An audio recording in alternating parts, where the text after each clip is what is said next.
किसान साथियों नमस्कार, मैं करण पवार कृषि स्नातक स्वागत करता हूं आपका इस नई वीडियो में। किसान साथियों, आज हम जिस प्लॉट पर खड़े हैं वह है चिया सीड का प्लॉट।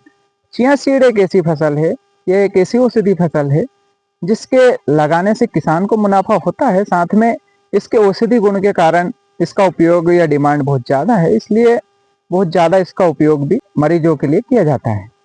तो आज जानेंगे चिया सीड क्यों किसानों को लगानी चाहिए, कितनी इसमें लागत आती है और कितना इसमें मुनाफा हमको एग्जैक्ट देखने को मिल जाता है। तो ये जो प्लाट आप देख रहे हैं वो लगभग 4 एकड़ में चिया सीड की फसल लगी हुई है। बात की जाए इसके बीज दर की तो इसमें 4 एकड़ में 4 किलो चिया सीड लगे, मतलब 1 किलो प्रति एकड़ इसकी बीज दर मेनली रहती है। 1 किलो प्रति एकड़ बीज दर होने से इसको बोने में काफी समस्या आती है। उसके लिए आपको सबसे पहले क्या करना है कि 1 एकड़ में 1 बोरी डीएपी की लेना है, उसमें 1 किलो चिया सीड मिक्स करके 8 से 10 का जो सेडल का गाला रहता है वो सेट करके आपको डायरेक्ट इसकी बुआई कर देनी है। बुआई में यह ध्यान रखना है कि बीज ऊपर रखें, ज़्यादा नीचे ज़मीन में नहीं जाने दें। उसके बाद बीज काफ़ी छोटे होते हैं चिया सीड के, इसलिए आपको सिंचाई जो है वो नोजल के माध्यम से, स्प्रिंकलर के माध्यम से करनी है। स्प्रिंकलर के माध्यम से आप सिंचाई करोगे तो उसका फायदा यह मिलेगा कि जो बीज है वो एक स्थान से दूसरे स्थान पर बह के नहीं जा सकेंगे और बीज एक जैसा जमाव होगा और बहुत अच्छा पूरे खेत में एक जैसे चिया सीड का अपना पौधा उगेगा। दूसरी बात आती है बोनी के बाद इसमें सिंचाई की। तो इसके बीज छोटे होते हैं और स्टार्टिंग में पौधा भी बहुत छोटा देखने को मिलता है। तो स्टार्टिंग में आपको 20 दिन और इसके बाद 20-20 दिन के अंतराल पर आपको 4 से 5 सिंचाई की जरूरत पड़ती है। अगर मिट्टी ज़्यादा हार्ड है या काली मिट्टी है जो नमी को पकड़ती है उसमें 4 सिंचाई, या रेतीली दोमट या हल्की मिट्टी है उस मिट्टी में इसमें 5 सिंचाई की जरूरत पड़ती है।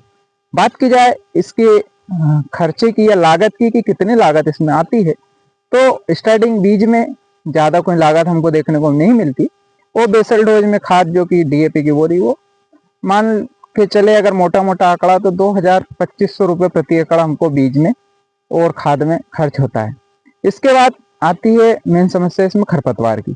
बहुत सारे किसान इस बार खरपतवार नाशी दवाई का प्रयोग चिया सीड में कर रहे हैं, लेकिन कोई भी ऐसी दवाई नहीं है जो कि पूरी तरीके से चारा को खत्म कर दे और चिया सीड की फसल पर कोई साइड इफेक्ट ना आए। तो ऐसा कोई भ्रम में ना रहे किसान साथी, और जो नई नई दवाइयाँ आ रही है जिन पर कोई टेक्निकल नहीं लिखा आता है उनको आप बिना देखे प्रयोग ना करें, क्योंकि बहुत सारे किसानों की फसल इस बार इसी दवाई के कारण जो बिना टेक्निकल वाली आती है उनकी वजह से खराब हो चुकी है। तो आप सतर्क रहे, सावधान रहे चारा मार के मामले में।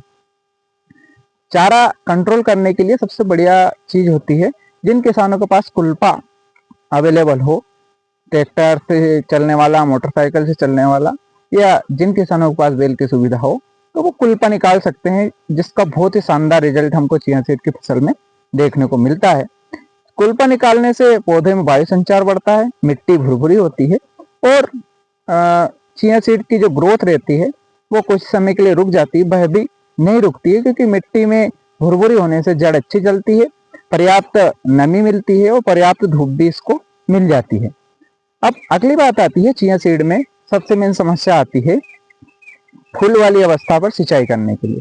किसान असमंजस में रहते हैं कि फूल वाली अवस्था में नमी भी पर्याप्त नहीं है तो सिंचाई करनी चाहिए नहीं करनी चाहिए। तो किसान साथी इस बात का ध्यान रखें कि जैसे अभी ये फसल 55 से 60 दिन की अवस्था में हमको देखने को मिल रही है, 55 दिन में, तो अभी 55 दिन तक आपको सिंचाई कर लेनी है, क्योंकि इसमें 65 से 70 दिन की अवस्था में फूल निकलते हैं। तो फूल वाली अवस्था पर आप सिंचाई करोगे तो फ्लावर ड्रॉप होंगे, मतलब गिरेंगे, और जैसे सिंचाई करेंगे तो फूल आना कम हो जाएंगे। तो आपको फूल वाली अवस्था पर सिंचाई नहीं करनी है, थोड़ा लेट कर सकते हैं। 70-60 दिन की अवस्था पर आपको सिंचाई कर लेनी है, फिर 80 से 85 दिन में आप अगली सिंचाई कर सकते हैं। तो फूल वाली अवस्था का ध्यान रखना है। फूल वाली अवस्था में अगर फ्लावर ड्रॉप की ज़्यादा समस्या आती है तो आप पीजीआर का स्प्रे कर सकते हैं। पीजीआर में आप भैड़ा केमिकल का चमत्कार, बायर कंपनी का इग्नाइटस या फेंटेक प्लस उपयोग कर सकते हैं। अगली बात आती है चिया सीड की फसल में फ्लावरिंग के बाद पाला पड़ने में पत्ते पीले पड़ जाते हैं। तो आपको फ्लावरिंग या उसके पहले जब कोई पाला पड़ने की संभावना हो, तब आपको इसमें एक बायोस्टिमुलेंट लेना है। बायोस्टिमुलेंट अच्छी कंपनी का लेना है। बायोस्टिमुलेंट क्या करेगा कि जो रेगुलेशन है जाइलम का, जो कि पानी ऊपर नीचे ले जाता है, उसकी नली को सिकुड़ने नहीं देगा और बर्फ नहीं जमने देगा, जिससे इसमें पीलापन की शिकायत नहीं आएगी। अगली बात आती है चिया सीड की फसल में जब पककर तैयार हो जाती है तो हार्वेस्टिंग की। तो हार्वेस्टिंग के समय आपको मेनली ध्यान रखना है कि चिया सीड पूरी तरह से पक चुका है। पकने के पश्चात आप इसको ऊपर ऊपर कटाई कर सकते हैं या पूरा गोड़ सहित भी इसको काट सकते हैं। काटने के पश्चात आपको सिंपली इसको ढेर लगा के जो अपनी मल्टीक्रॉप थ्रेशर आती है उसमें रेस को कम करके आप आसानी से इसको निकाल सकते हैं, क्योंकि दाने छोटे हैं, रेस बढ़ाएंगे तो दाने उड़ जाएंगे। अब अगली निकलने के बाद, कटाई के बाद निकलने के बाद जो उत्पादन हमको मिलता है, उसके लिए मध्य प्रदेश में औषधि मंडी नीमच या मंदसौर मंडी है। तो आपको वहां पर ले जाना है। वहां पर आपकी फसल का उचित दाम मिलेगा और पर्याप्त मुनाफा इससे मिल जाएगा।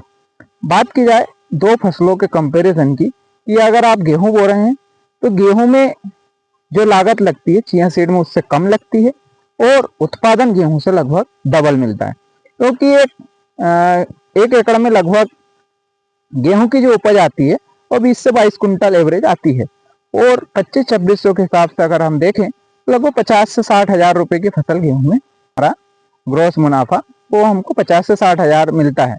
अगर लागत काट दिया जाए तो 30 से 35 हजार 40 हजार रुपये हमको प्रति एकड़ मुनाफा मिलता है। लेकिन अगर चिया सीड की बात की जाए, अगर इसका भाव 15-16 हजार या 18 हजार मिल गया तो लगभग 1 लाख रुपए से 1.25 लाख रुपए तक की ये फसल हो जाती है 1 एकड़ में। और अगर लागत काट दी जाए 15-20 हजार रुपए तो 1 लाख रुपए प्रति एकड़ शुद्ध मुनाफा हमको ये फसल दे जाती है। तो किसान साथी ध्यान रखें इस बात का कि कौन सी फसल हमारे लिए लाभदायक है, उस फसल का चुनाव करें। और फसल बोने के पश्चात बहुत सारी सावधानियां रहती हैं, उनको रखेंगे तो आपकी उपज अपने आप बढ़ के आएगी। तो किसान साथियों, जानकारी कैसी लगी कमेंट बॉक्स में अपनी राय अवश्य दीजिएगा। अगर वीडियो अच्छा लगा हो तो चैनल सब्सक्राइब और वीडियो को लाइक करना नहीं भूलिएगा। बहुत बहुत धन्यवाद।